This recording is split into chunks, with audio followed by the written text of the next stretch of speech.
The book of Matthew chapter 22. The story of the wedding banquet. Jesus responded by telling still more stories. God's kingdom, he said, is like a king who threw a wedding banquet for his son. He sent out servants to call in all the invited guests, and they wouldn't come. He sent out another round of servants, instructing them to tell the guests, "Look, everything is on the table. The prime rib is ready for carving. Come to the feast." They only shrugged their shoulders and went off, one to weed his garden, another to work in his shop. The rest, with nothing better to do, beat up on the messengers and then killed them. The king was outraged and sent his soldiers to destroy those thugs and level their city. Then he told his servants, "We have a wedding banquet all prepared, but no guests. The ones I invited weren't up to it. Go out into the busiest intersections in town and invite anyone you find in the banquet." The servants went out on the street and rounded up everyone they laid eyes on, good and bad, regardless. And so the banquet was on, every place filled. When the king entered and looked over the scene, he spotted a man who wasn't properly dressed. He said to him, "Friend, how dare you come in here looking like that?" The man was speechless. Then the king told his servants, "Get him out of here fast. Tie him up and ship him to hell, and make sure he doesn't get back in." That's what I mean when I say many get invited, only a few make it. Paying taxes. That's when the Pharisees plotted a way to trap him into saying something damaging. They sent their disciples, with a few of Herod's followers mixed in, to ask, "Teacher, we know you have integrity. Teach the way of God accurately. Are indifferent to popular opinion and don't pander to your students.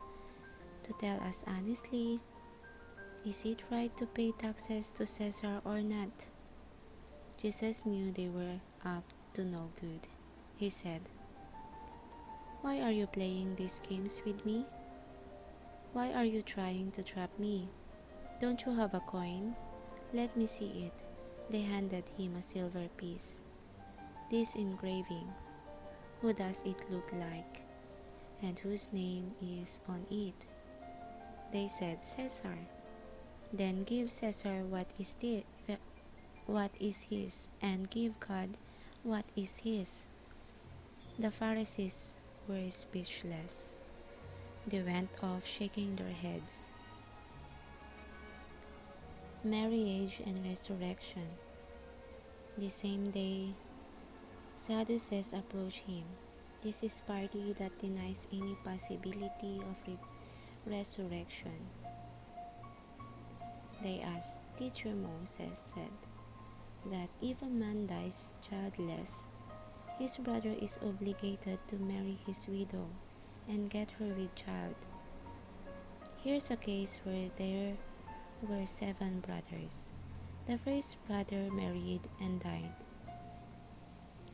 leaving no child, and his wife passed to his brother.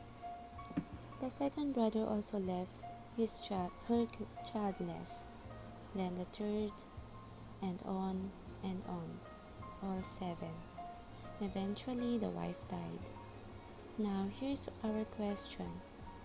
At the resurrection, whose wife is she? She was a wife to each of them." Jesus answered, "You're off base on 2 counts. You don't know your Bibles, and you don't know how God works. At the resurrection, we're beyond marriage. As with the angels, all our ecstasies and intimacies then will be with God. And regarding your speculation on whether the dead are raised or not, don't you read your Bibles? The grammar is clear. God says, I am not, was the God of Abraham, the God of Isaac, the God of Jacob. The living God defines himself not as the God of dead men, but of the living. Hearing this exchange, the crowd, much more impressed. The most important command. When the Pharisees heard how he had bested the Sadducees, they gathered their forces for an assault. One of the religious scholars spoke for them, posing a question they hoped would show him up. Teacher, which command in God's law is the most important? Jesus said, Love the Lord your God with all your passion and prayer and intelligence. This is the most important, the first on any list, but there is a second to set alongside it. Love others as well as you love yourself. These two commands are pegs. Everything in God's law and the prophet hangs from them. David's sons and master. As the Pharisees were regrouping, Jesus caught them off balance with his own test question. What do you think about the Christ? Whose son is he? They said, David's son. Jesus replied, Well, if the Christ is David's son, how do you explain that David, under inspiration, named Christ his master? God said to my master, Sit here at my right hand until I make your enemies your footstool.